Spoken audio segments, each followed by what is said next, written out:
Assalamualaikum warahmatullahi wabarakatuh. Innal hamdalillah nahmaduhu wa nasta'inuhu wa nastaghfiruh wa na'udzu billahi min shururi anfusina wa sayyiati a'malina may yahdihillahu fala mudilla lahu wa may yudlil fala hadiya lahu wa asyhadu an la ilaha illallah wahdahu la syarika lahu وأشهد أن محمدا عبده ورسوله يا أيها الذين آمنوا اتقوا الله حق تقاته ولا تموتن إلا وأنتم مسلمون يا أيها الناس اتقوا ربكم الذي خلقكم من نفس واحدة وخلق منها زوجها وبث منهما رجالا كثيرا ونساء واتقوا الله الذي تساءلون به والأرحام إن الله كان عليكم رقيبا يا أيها الذين آمنوا اتقوا الله وقولوا قولا سديدا يصلح لكم أعمالكم ويغفر لكم ذنوبكم ومن يطع الله ورسوله فقد فاز فوزا عظيما أما بعد فإن أصدق الحديث كتاب الله وخير الهدي هدي نبينا محمد صلى الله عليه وسلم وشر الأمور محدثاتها فإن كل محدثة بدعة وكل بدعة ضلالة وكل ضلالة في النار أيها الناس اتقوا الله تعالى وتفكروا في آية الدالة على كمال قدرته لتزدادوا بذلك تعظيما لله تعالى وعبادة. Bertakwalah kita semuanya kepada Allah Subhanahu wa taala dan coba mari kita merenungi kebesaran tanda-tanda dari Allah Subhanahu wa taala yang menunjukkan atas kesempurnaan kekuatan dari Allah Subhanahu wa taala dan kekuasaannya. Dengan itu kita harapkan bertambahnya pengagungan kita kepada Allah Subhanahu wa taala dan bertambahnya ibadah kita kepada Allah Subhanahu wa taala. Allah Subhanahu wa ta'ala sungguh telah menciptakan langit dan bumi, menciptakan apa-apa yang terdapat di antara keduanya, termasuk matahari, rembulan, bintang gemintang, perbukitan dan pegunungan, berbagai pepohonan, dan sekian banyak lautan yang luas. Demikian pula sungai-sungai yang membelah di lembah-lembah gunung. Allah Subhanahu wa ta'ala menciptakan itu semua di dalam 6 masa. Allah Subhanahu wa ta'ala berfirman, Allahul ladzi khalaqas samawati wal arda wa ma bainahuma fi sittati ayyam.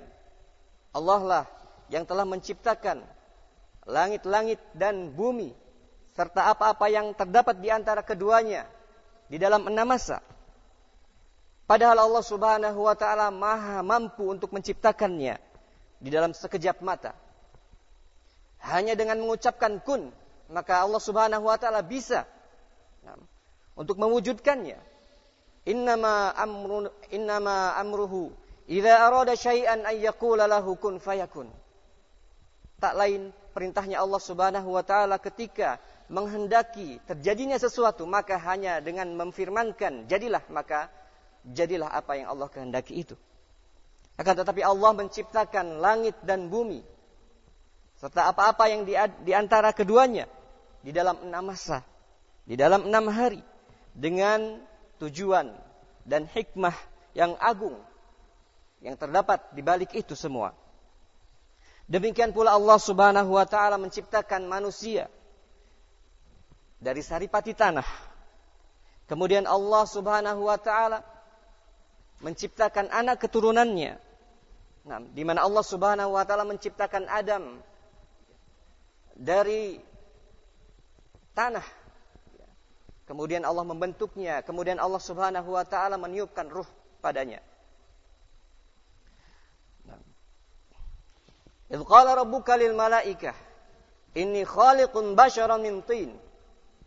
Ketika Allah Subhanahu wa ta'ala berfirman kepada malaikat, sesungguhnya aku akan menjadikan seorang manusia yang diciptakan dari tanah.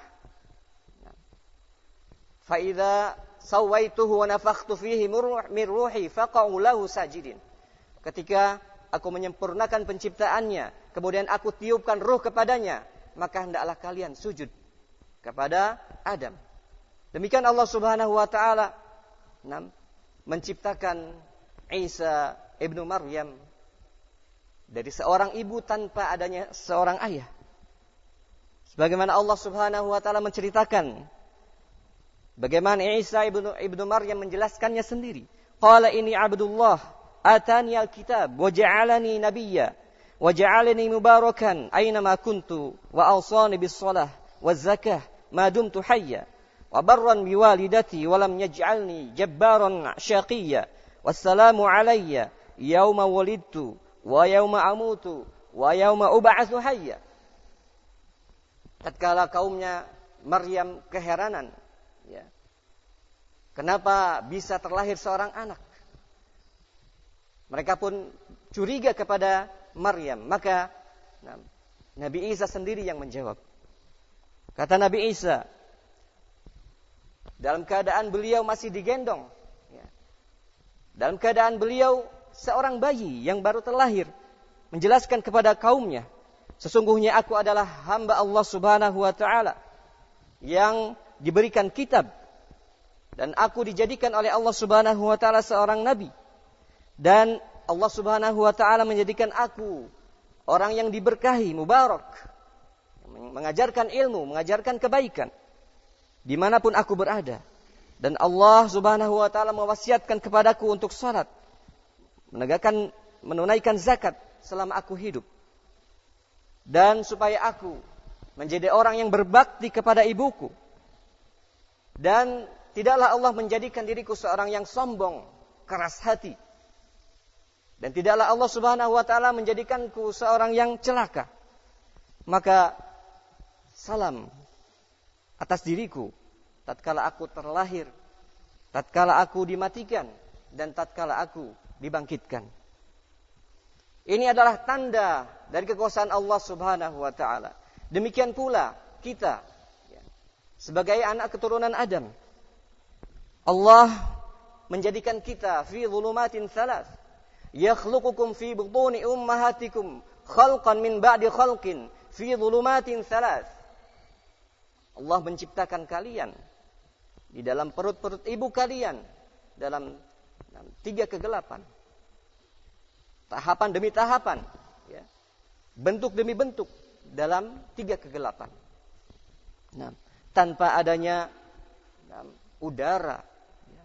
Tanpa adanya panas, musim panas, tanpa adanya musim dingin. Tidak terpengaruh oleh itu semua.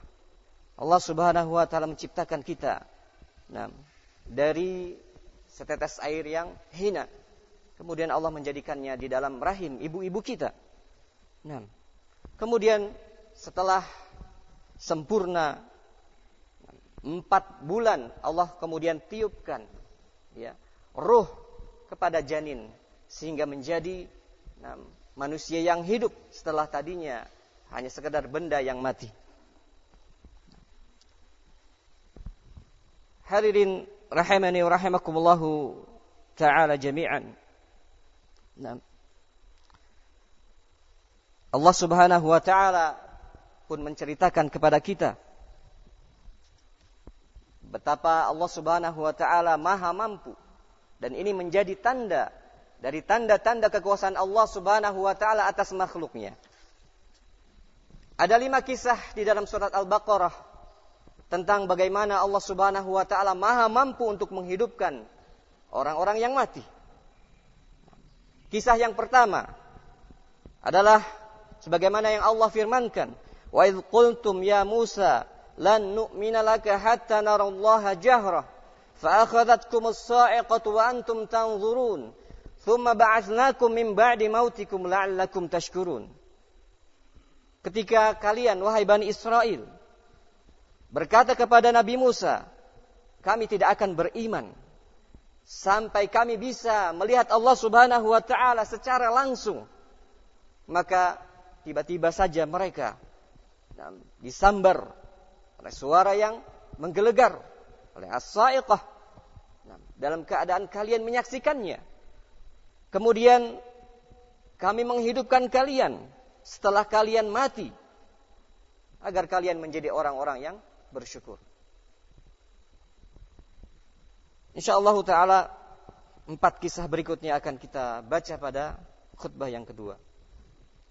Sallallahu ala nabiyyina Muhammadin wa ala alihi wa baraka wasallam.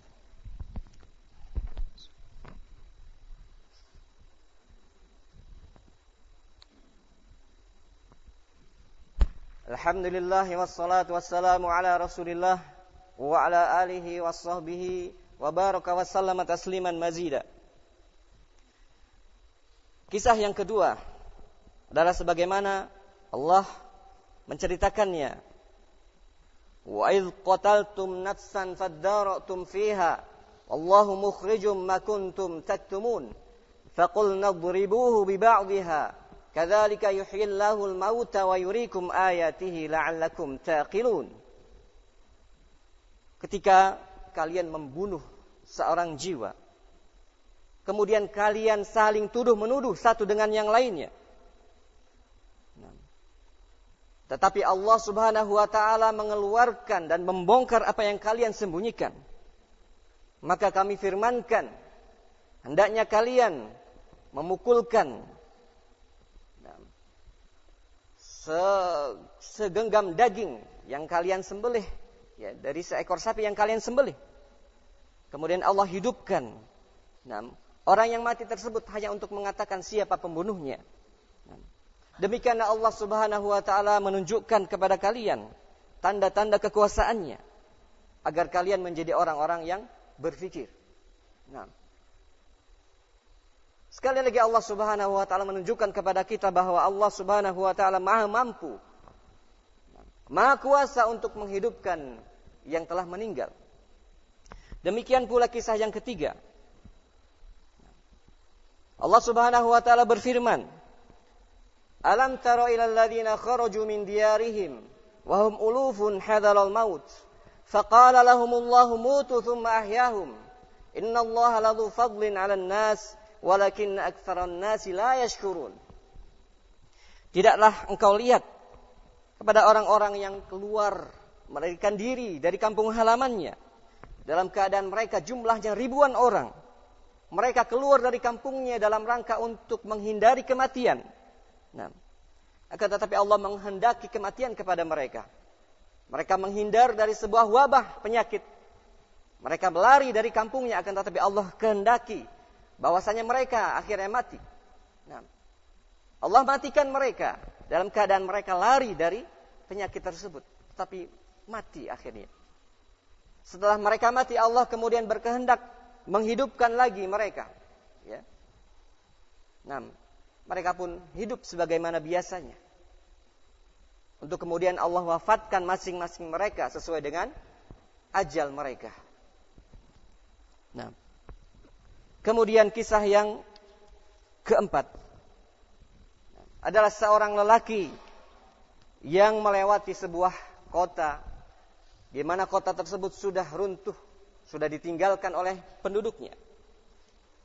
Allah Subhanahu wa ta'ala berfirman, "Au kalladzi marra 'ala qaryatin wa hiya khawiyatun 'ala urushiha faqala anna yuhyi hadhihi Allahu ba'da mautiha fa'amatahu Allahu 100 'am thumma ba'athah qala kam labith qala labithu yawman aw ba'dha yawm qala bal labitha 100 'am fanzur ila ta'amika wa sharabika lam yatasanna wanzur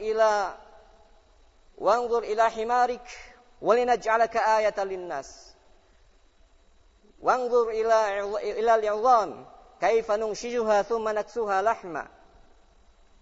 Atau seperti seorang yang dia melewati sebuah kota yang telah dalam keadaan hancur lebur, ditinggalkan oleh penduduknya, tidak berpenghuni lagi. Kemudian dia berkata, bagaimana mungkin Allah Subhanahu wa ta'ala bisa menghidupkan kembali kota ini, meramaikan kota ini kembali setelah kota ini mati. Maka Allah pun berkehendak untuk menunjukkan kekuasaannya. Allah mewafatkan dia selama 100 tahun, kemudian Allah membangkitkannya. Kemudian dipertanyakan kepadanya, berapa lama kamu tinggal di sini? Maka dia menjawab, aku tinggal di sini, aku tidur di sini 1 hari atau setengah hari. Tidak, bahkan engkau tinggal di sini selama 100 tahun. Lihatlah kepada makananmu dan minumanmu, lam yatasannah, tidak berubah. Lihatlah kepada keledaimu, kami akan menjadikannya sebagai tanda kekuasaan kami kepada manusia. Lihatlah kepada tulang belulang, bagaimana kami menyusunnya kembali, kemudian kami menyaputkan daging kepadanya.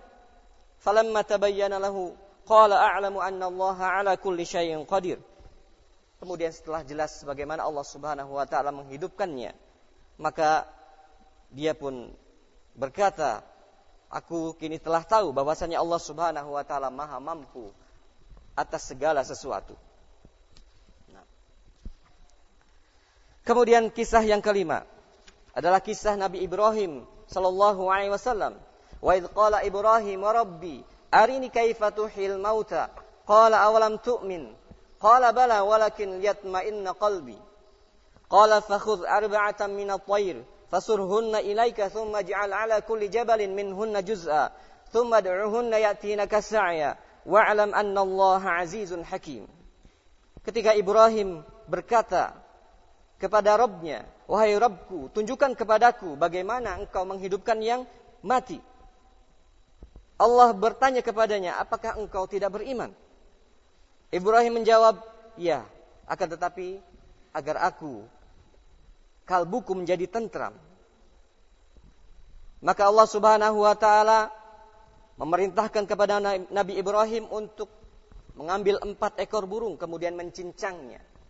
Kemudian cincangan itu ditempatkan di 4 gunung yang berada di sekitarnya.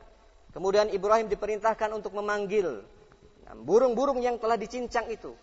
Tiba-tiba saja bagian-bagian tubuh burung itu menyatu kembali dan mendatangi Nabi Ibrahim dalam keadaan berjalan, bukan dengan terbang. Dan ketahuilah bahwasanya Allah itu adalah Maha Perkasa dan Maha Bijaksana. Demikianlah Allah Subhanahu wa taala menunjukkan tanda-tanda kebesarannya, bahwasanya Allah Maha mampu untuk menghidupkan apa-apa yang telah mati. Hanya dengan 1 kali teriakan, hanya dengan 1 kali tiupan. Ma khalqukum wala ba'tsukum illa kanafsin wahidah. Tidaklah penciptaan dan kebangkitan kalian kecuali hanya 1 nafas saja. Fa innama hiya zajratun wahidah fa idahum bisahirah. Tak lain dan tak bukan, membangkitkan kalian itu hanya dengan 1 kali teriakan. Tiba-tiba saja kalian dikumpulkan di sebuah bumi yang baru. Maka Maha suci Allah Subhanahu wa taala hanya dengan 1 kali nafas, hanya dengan 1 kali teriakan, hanya dengan dalam waktu sekejap mata, manusia yang meninggal dalam keadaan tua ataupun muda, yang bayi ataupun yang telah tua renta, yang wanita ataupun yang laki-laki, semuanya keluar dari kubur mereka, datang menghadap Allah Subhanahu wa taala untuk dihisab di hadapan Allah Subhanahu wa taala. Mudah-mudahan yang sedikit ini bisa menambah keimanan dan pengagungan kita kepada Allah Subhanahu wa taala, menambah pula ibadah kita kepada Allah Subhanahu wa taala. Aqulu qawli hadza wa astaghfiruh innahu huwal ghafurur rahim. Allahumma ighfiril muslimin wal muslimat wal mu'minin wal mu'minat al ahya'i minhum wal amwat innaka sami'un qaribun mujibud da'wat. Rabbana atina fid dunya hasanah wa fil akhirati hasanah wa qina adzaban nar.